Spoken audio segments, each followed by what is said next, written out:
tuning into Concrete with the Hosses. I'm up here in the shop working on my 2 power buggies, doing their winter maintenance on them.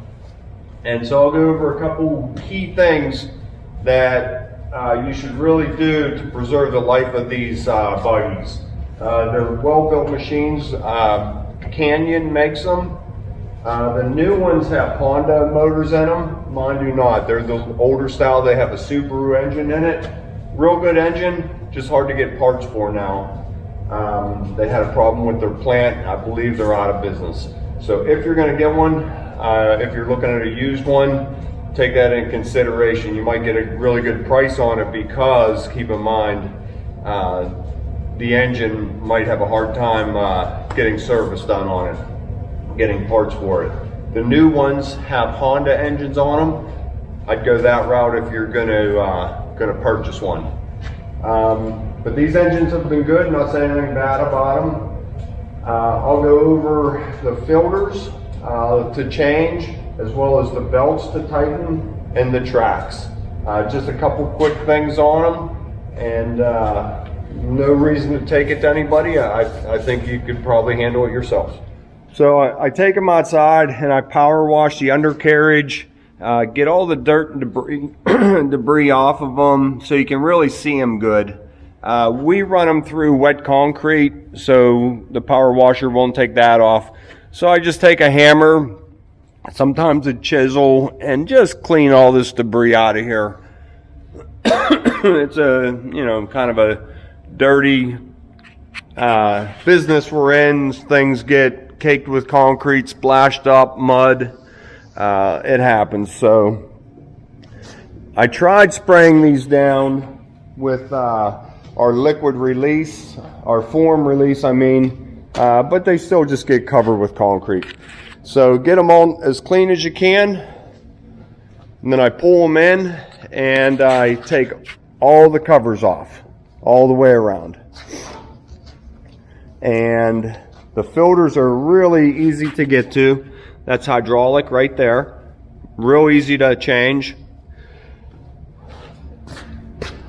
Here's your oil filter right there. I have that one off, sitting right here. I drained the oil. The drain plug is underneath there to the engine. These have a real nice feature. There's a hose attached right behind the track right here. And that's where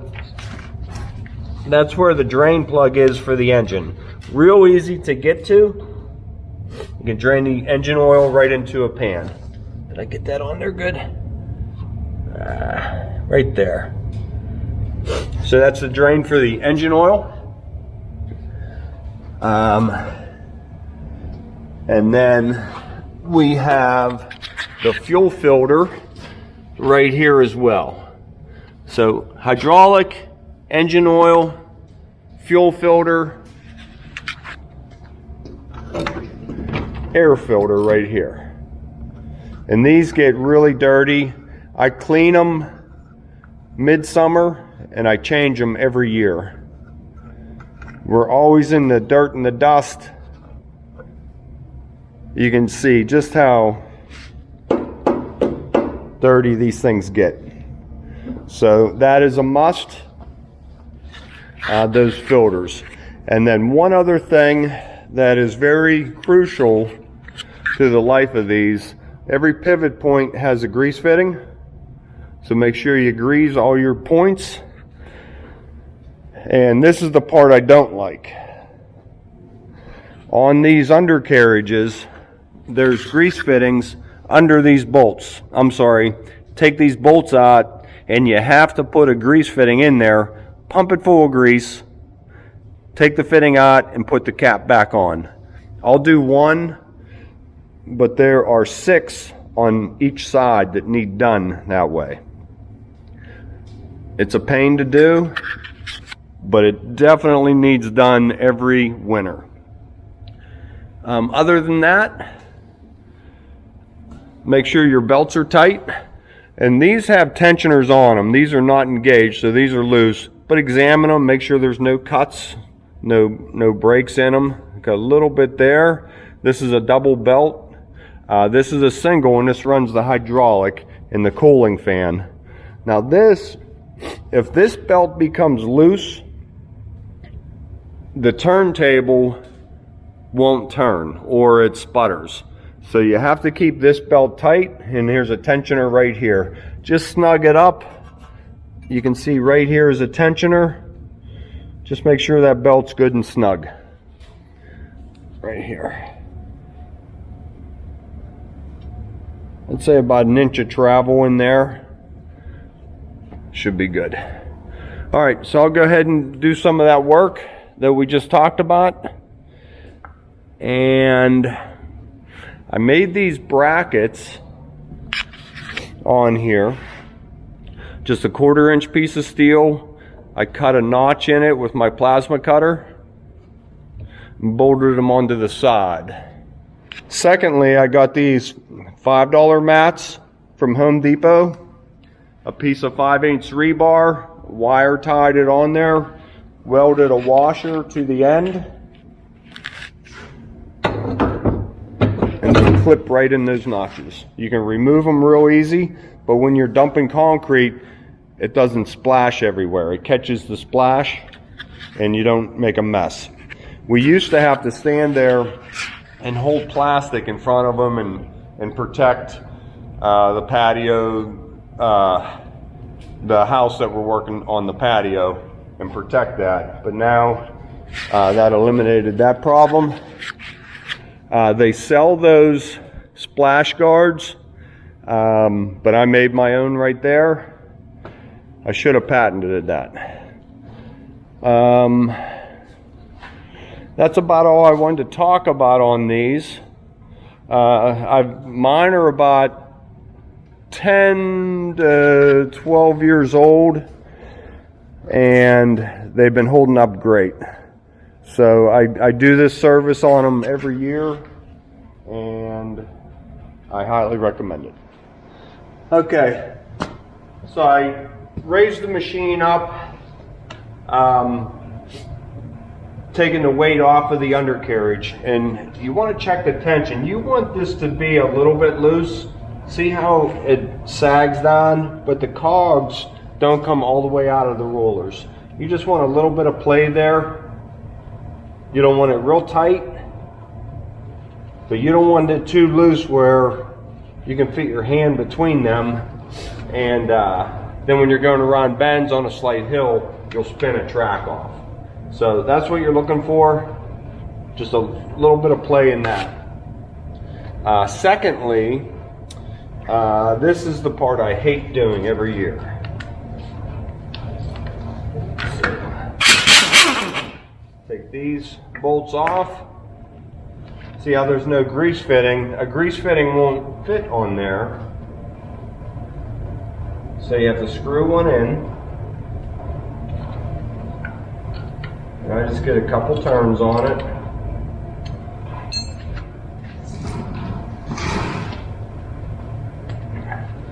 And then I pump some grease.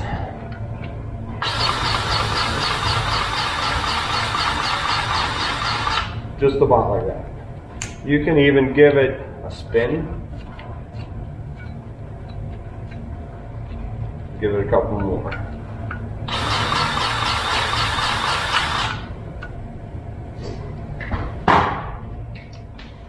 And then you have to do this quick. Once I take that grease fitting out, grease is going to want to shoot out of there. So just be ready to get dirty and just do it quick.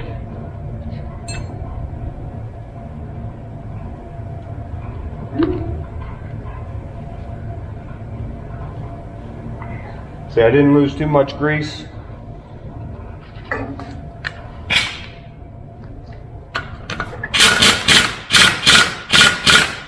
Grease now. On to the next.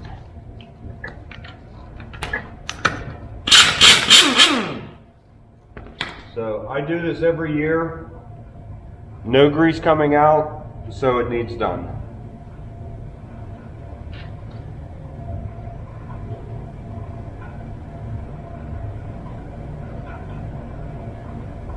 So each one only takes 2 minutes to do.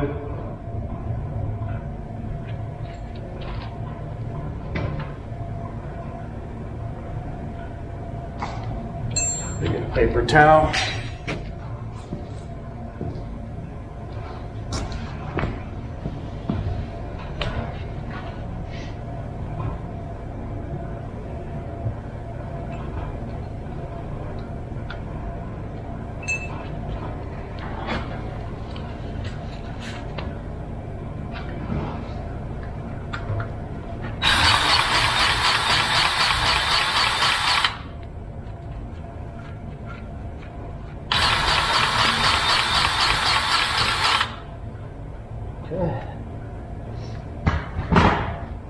You can see how easy it is, but it just needs done.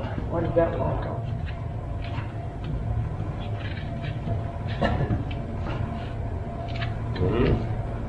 Okay. There we go.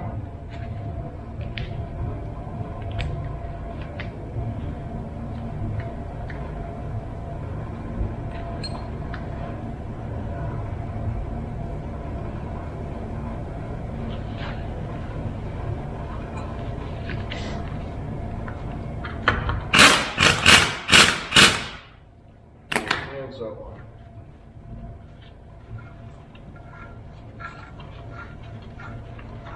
See, but all these rollers are nice and snug. This is pivoting real nice there.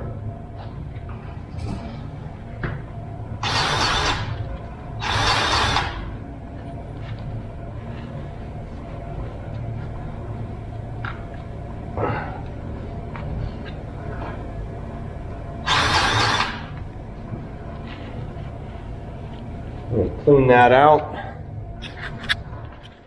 So they just get full of dirt. Clean that out a little bit so the grease gun goes on.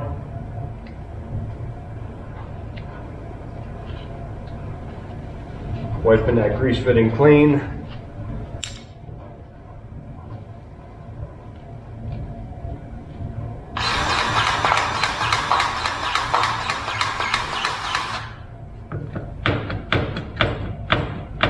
I shoot grease in until I see it coming out somewhere.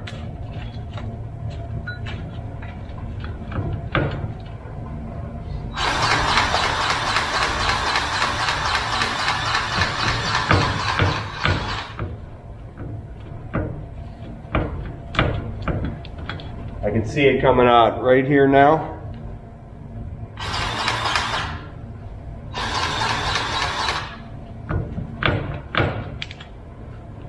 Right there, there's getting to be some grease. Oh, geez, look at all that coming out there. What a waste. I didn't see that. You guys got a great view of that on the camera though. Okay, so that's taking grease real good. These two are done. I'll go ahead and complete that. So I'll get that all done and we'll talk in a little bit.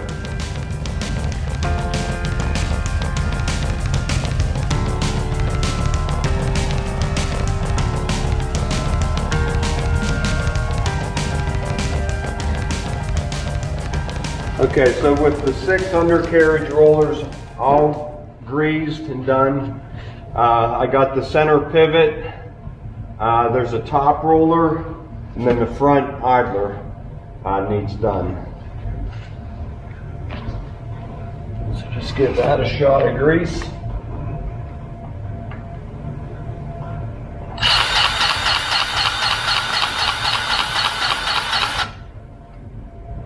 And then this one has a cover on it as well.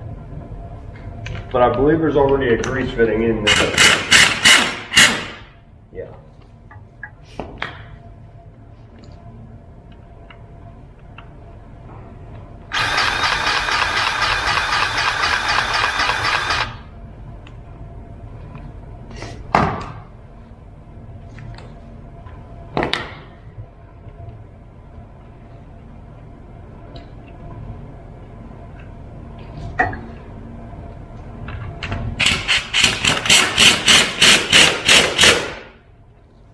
Make sure you tighten everything back up. So that's all this undercarriage needs.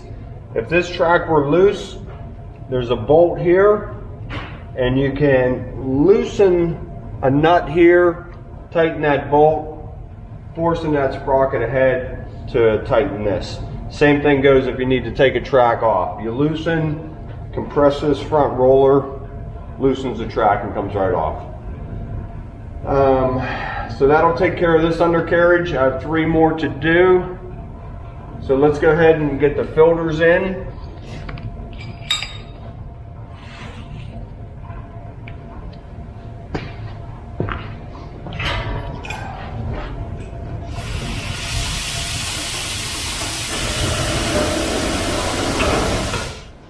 The air cleaner is very easy, just take off and throw away. But what I like to do, take a paper towel, just wipe this housing off that it sits on. You don't want any dirt and dust making its way underneath there and getting into the engine compartment. So all that would be right under the filter. Let's go ahead and clean that off. It only takes a second.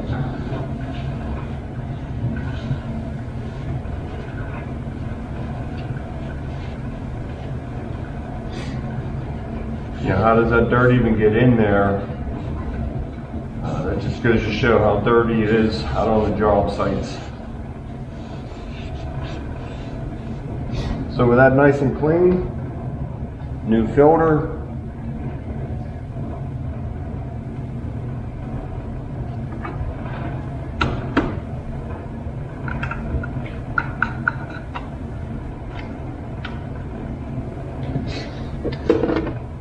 As well as the housing.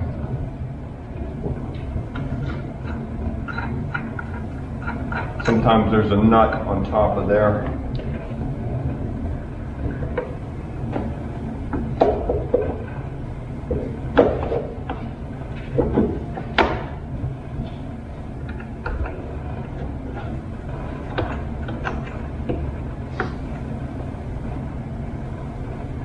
Okay, air filter's done. Onto the oil. Okay, with the new oil filter, what you'd have to do is just take and soften or wetten, pre-wet the rubber ring around that. Sometimes when these are up and down, I fill them up with oil before I put them in. This one goes in completely sideways. So I'm just gonna put it in dry because you can see it would all spill out the time I got it in there tight. And just spin that right in place.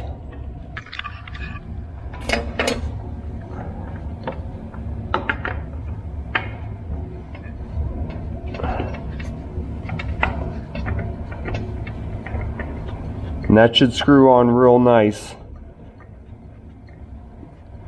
If you have to use a wrench or something, then you have it cross-threaded. So don't force it, take it off, and either get a new one or just retry it. So snug it up and give it one full turn.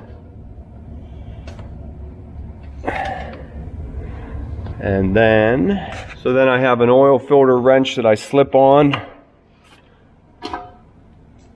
And just give it a little bit more of a turn just to seal it in. These have a lot of vibration. We don't want them coming loose out in the field. Nice and snug.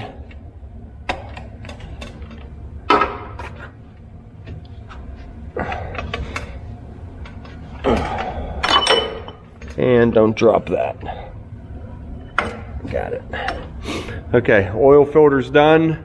I put the drain plug back in.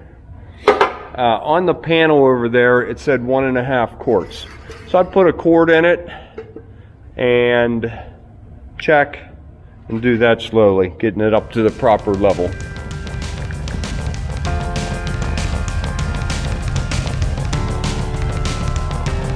So I just put 1.5 quarts of oil in this, put it into the crankcase, and now I'll just let it sit a minute and then I'll check the fluid height. Okay, so I just put just over 1.5 quarts in. Letting it drain down real good.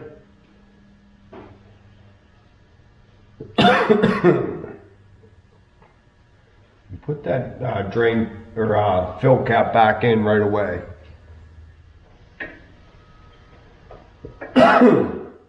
There's a lower and an upper mark.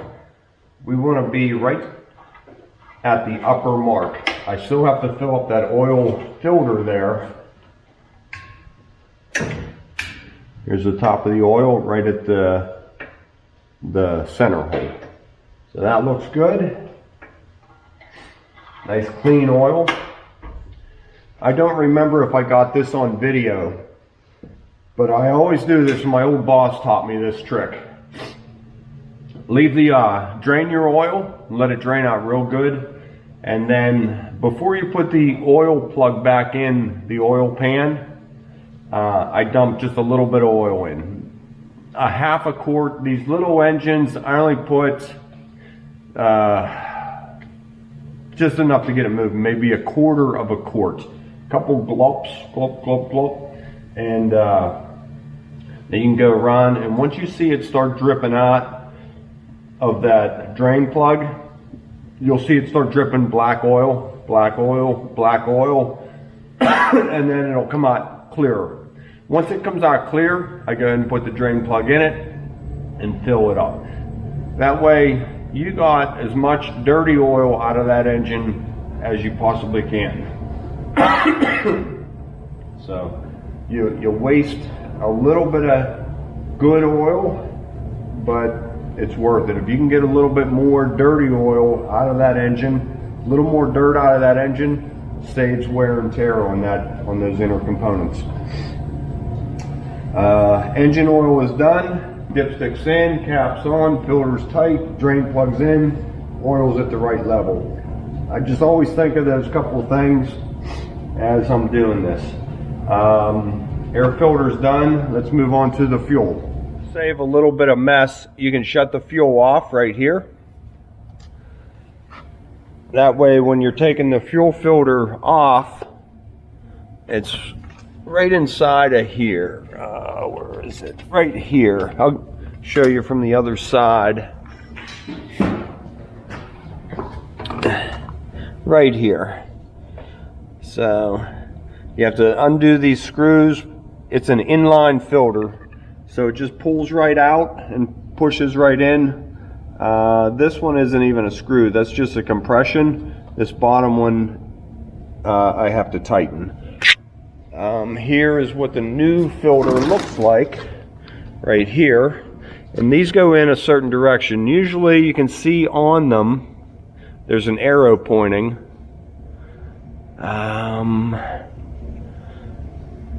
What's that say? So this goes in, well, just match it to the other one, but I believe there's an arrow right there. It's kind of smudged. So look on them. I don't know that it ever doesn't matter. There's an arrow right there pointing this direction.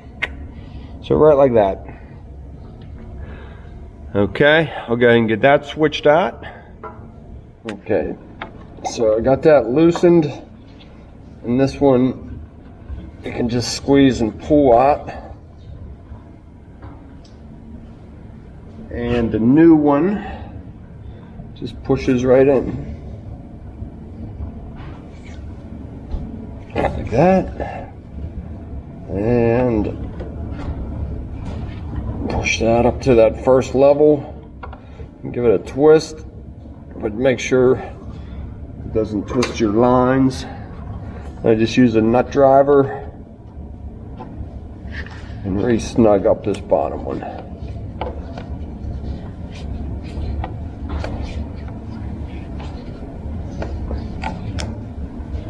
Okay. So as I turn this, I see the filter's turning with it. Appears to be tight. I'll check out for leaks whenever I go ahead and start this up. So the reason I take all the covers off, you have these levers right here, working those levers, working these pedals. So I like to spray WD-40 in these. There's no grease fittings on that. So I get that. I do all of these mechanisms here. Just make sure we're all clean. And give them a spray of WD on these connections.